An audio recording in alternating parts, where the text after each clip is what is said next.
ಹನಿಮೂನ್ಗೆ ಹೋದವನು ಹೆಣವಾದ ರಾಜ ರಘುವಂಶಿ. ಹಣೆಯ ಸಿಂಧೂರ ಒರೆಸಿಕೊಳ್ಳುವುದಕ್ಕೆ 20 ಲಕ್ಷ ರೂಪಾಯಿ ಸುಪಾರಿಯನ್ನ ಕೊಟ್ಟಿರ್ತಾರೆ.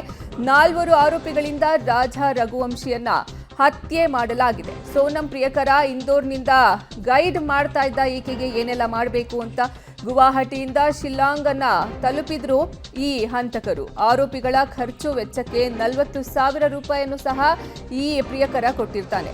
ಸೋನಂ ಜೊತೆ ನಿರಂತರವಾಗಿ ಹಂತಕರು ಸಂಪರ್ಕದಲ್ಲಿ ಇದ್ರು ಅನ್ನೋದು ಸಹ ಗೊತ್ತಾಗಿದೆ. ಪತಿ ಸಾಯೋದನ್ನ ನೋಡ್ತಾ ಇದ್ಲಂತೆ ಈ ಸೋನಂ ರಘುವಂಶಿ. ಹನಿಮೂನ್ಗೆ ಹೋದವನು ಹತ್ಯೆಯಾಗಿದ್ದಾನೆ ಈ ರಾಜ ರಘುವಂಶಿ ಅನ್ನೋನು. ಇದಕ್ಕೆ ಡೀಲ್ ಮಾಡಿದ್ದೇ ಆತನ ಪತ್ನಿ ಸೋನಂ ರಘುವಂಶಿ. ತನ್ನ ಪ್ರಿಯಕರನೊಂದಿಗೆ ಸೇರಿಕೊಂಡು ಈಕೆ ಬಹಳ ಚೆನ್ನಾಗಿ ಪ್ಲಾನ್ ಅನ್ನ ಮಾಡ್ತಾಳೆ. ಇನ್ನ ಈತ ಪ್ರಿಯಕರ ಸಹ ಹಂತಕರಿಗೆ ಗೈಡ್ ಮಾಡ್ತಾ ಇರ್ತಾನೆ, ನಿರಂತರವಾಗಿ ಸಂಪರ್ಕದಲ್ಲಿ ಇರ್ತಾನೆ. ಅವ್ರ ಜೊತೆಗೆ ಯಾವ ರೀತಿ ಪ್ಲಾನ್ ಅನ್ನ ಮಾಡಬೇಕು, ಹೇಗೆ ಹೋಗಬೇಕು, ಈ ರೀತಿ ರೂಟ್ ಮ್ಯಾಪ್ ಅನ್ನು ಸಹ ಇವನು ಹಾಕೊಟ್ಟಿರ್ತಾನೆ. ಇನ್ನು ಅವರಿಗೆ ಖರ್ಚಿಗೆ ಬೇಕಾಗುತ್ತೆ ಅಂತ 40,000 ರೂಪಾಯಿಯನ್ನು ಸಹ ಸೋನಂನ ಪ್ರಿಯಕರ ರಾಜ ಕುಶ್ವಾಹ ನೀಡಿರ್ತಾನೆ ಹಂತಕರಿಗೆ. 20 ಲಕ್ಷ ರೂಪಾಯಿಗೆ ಇದು ಡೀಲ್ ಆಗಿರುತ್ತೆ.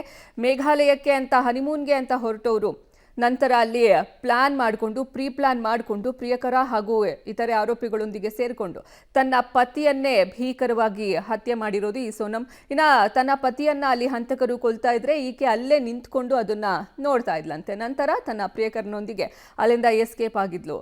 20 ಲಕ್ಷ ರೂಪಾಯಿಗೆ ಸುಪಾರಿಯನ್ನ ಕೊಟ್ಟಿದ್ರು ಸೋನಂ ಹಾಗೂ ಆಕೆಯ ಪ್ರಿಯಕರ.